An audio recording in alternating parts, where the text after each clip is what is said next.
SAP ईडब्ल्यूएम configuration सुनते ही technical setup और complex process दिमाग में आता है, पर क्या हो अगर ये आसान तरीके से समझाया जाए। अगर आप एसएपी ईडब्ल्यूएम में नए हैं और इसकी कॉन्फ़िगरेशन सीखना चाहते हैं, तो ये वीडियो आपके लिए ज़रूर ही इम्पोर्टेंट है। नमस्कार दोस्तों, आप सभी का स्वागत है हमारे चैनल एसएपी फॉर बिगिनर्स में, जहाँ पे आप सीखते हैं एसएपी के बारे में डिफरेंट डिफरेंट चीज़ें और एसएपी के नए अपडेट्स के बारे में आपको मिलती है यहाँ पे जानकारी। तो अगर आप चैनल पे नए हैं तो ज़रूर चैनल को सब्सक्राइब कर लीजिए और बेल आइकन को ऑन कर लीजिए, ताकि आपको आने वाली जानकारियों के बारे में इंफॉर्मेशन मिल सके। तो आज के वीडियो में हम डिस्कस करेंगे एसएपी ईडब्ल्यूएम की बेसिक कॉन्फ़िगरेशन को और इसको समझेंगे स्टेप बाय स्टेप। इस वीडियो में आप सीखेंगे एसएपी ईडब्ल्यूएम के लिए बेसिक कॉन्फ़िगरेशन स्टेप्स, की सेटिंग्स जो आपको एसएपी ईडब्ल्यूएम के वेयरहाउस के साथ सिंक करती है, स्टोरेज टाइप, स्टोरेज बिन्स और वेयरहाउस स्ट्रक्चर का सेटअप, और एक रियल टाइम में एग्जांपल जहां पे हम कॉन्फ़िगरेशन को बेहतर समझा सके। यहाँ पे कोई भी हम एसएपी के ऊपर या फिर एसएपी स्क्रीन के ऊपर कोई भी प्रैक्टिस नहीं कर रहे हैं, हम बस बेसिक जान रहे हैं। और अगर आपको डिटेल्स में इसका जो कॉन्फ़िगरेशन का सेटअप एसएपी के स्क्रीन के ऊपर देखना है तो ज़रूर कमेंट सेक्शन में बताइए, हम ट्राई करेंगे आगे आने वाली क्लासेस में उसको ऐड करने के लिए। तो सबसे पहले समझते हैं कि एसएपी ईडब्ल्यूएम कॉन्फ़िगरेशन में किन किन सेटिंग्स को डिफाइन करना पड़ता है। तो एसएपी ईडब्ल्यूएम की कॉन्फ़िगरेशन में तीन मेन सेगमेंट्स होता है। पहला जो होता है वो होता है warehouse structure setup. Warehouse structure यानी कि यहाँ पे आपको storage type, storage section, storage bin, इसका कॉन्फ़िगरेशन करना पड़ता है। दूसरे सेटिंग्स पे आता है इंटीग्रेशन विथ ईआरपी, जहाँ पे एसएपी ईसीसी या फिर एस4 हाना से डेटा फ्लो को सेटअप करना पड़ता है। तीसरा प्रोसेस है प्रोसेस एंड वर्कफ्लो कॉन्फ़िगरेशन, जहाँ पे put away strategy, picking strategy और टास्क मैनेजमेंट जैसी सेटिंग्स को हमको एक्टिवेट करना रहता है। एसएपी ईडब्ल्यूएम की सही कॉन्फ़िगरेशन वेयरहाउस मैनेजमेंट को ऑटोमेट करने में और एफिशिएंसी बढ़ाने के लिए ज़रूरी होता है। तो सबसे पहले चलिए जानते हैं कि वेयरहाउस स्ट्रक्चर को कॉन्फ़िगर कैसे करते हैं। तो एसएपी ईडब्ल्यूएम में सबसे पहले वेयरहाउस स्ट्रक्चर को डिफाइन करना रहता है। इसमें ये एलिमेंट्स आते हैं। सबसे पहला जो होता है वो है वेयरहाउस नंबर, ये आपका पूरा वेयरहाउस को डिफाइन करता है। नेक्स्ट आता है स्टोरेज टाइप, अलग अलग प्रकार के स्टोरेज एरियाज जैसे high rack area, open storage area या फिक्स्ड स्टोरेज बिन एरिया, ये सारे डिफरेंट डिफरेंट एरिया रहते हैं जिनको हम स्टोरेज टाइप के हिसाब से एसएपी के अंदर जानते हैं। नेक्स्ट आता है स्टोरेज सेक्शन।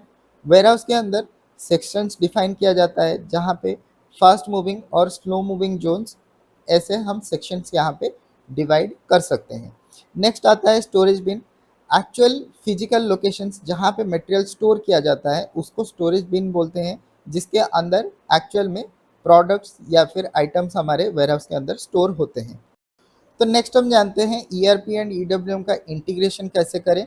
तो एसएपी ईडब्ल्यूएम तभी अच्छे से काम करेगा जब इसको ईआरपी सिस्टम के साथ सही तरीके से हम इंटीग्रेट कर सके। तो इंटीग्रेशन सेटिंग्स के लिए सबसे पहले आपको लॉजिकल सिस्टम सेटअप करना पड़ेगा।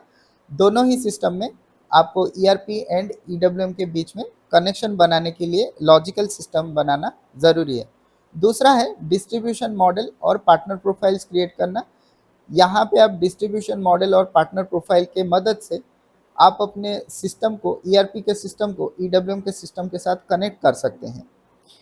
तीसरा है वेयरहाउस नंबर असाइनमेंट इन ईआरपी, जो आपका वेयरहाउस नंबर ईआरपी में है और जो आपका वेयरहाउस नंबर ईडब्ल्यूएम में है, इन दोनों को कनेक्ट करने के लिए वेयरहाउस नंबर असाइनमेंट आपको दोनों साइड में, यानी कि ईआरपी के साइड में एंड ईडब्ल्यूएम के साइड में करना पड़ता है।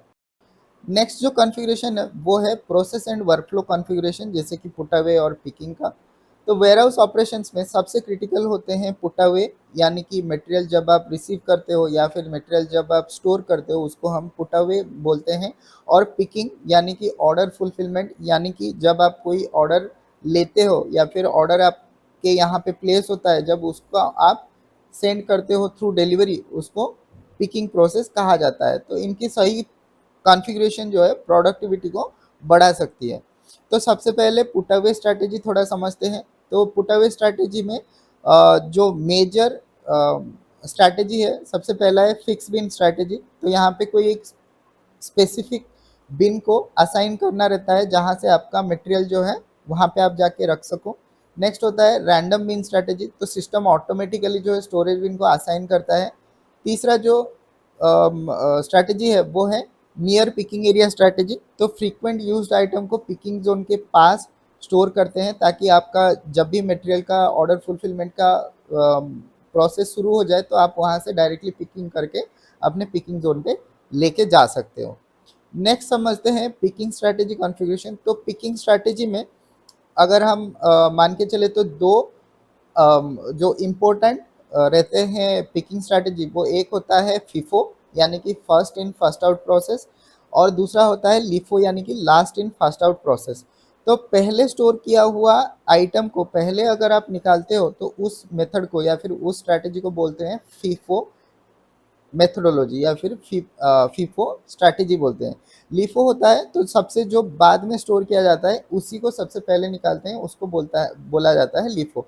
तो ये स्ट्रैटेजी कहाँ पे यूज़ होता है, अगर आपको पता है तो ज़रूर कमेंट सेक्शन में बताइए। अगर आपको नहीं पता है, अगर आपको जानना है तो उसको भी आप कमेंट सेक्शन में बताइए ताकि हम आने वाले क्लासेस में पिकिंग स्ट्रैटेजी और पुट अवे स्ट्रैटेजी के ऊपर आपके लिए क्लास बना सकें। तो अगर आपको ये वीडियो पसंद आया तो ज़रूर लाइक कीजिए, और SAP EWM के नए इंसाइटफुल वीडियोस के लिए चैनल को ज़रूर सब्सक्राइब करें। और अगर आपको इसके ऊपर कॉन्फ़िगरेशन SAP स्क्रीन के ऊपर देखना है कि कैसे हम कॉन्फ़िगरेशन करते हैं SAP EWM को, तो ज़रूर ही कमेंट सेक्शन में बताइए। मैं उसके लिए एक डिटेल वीडियो आपके लिए बनाने की कोशिश करूँगा। तो मिलते हैं अगले वीडियो में, तब तक के लिए bye bye, take care and keep learning.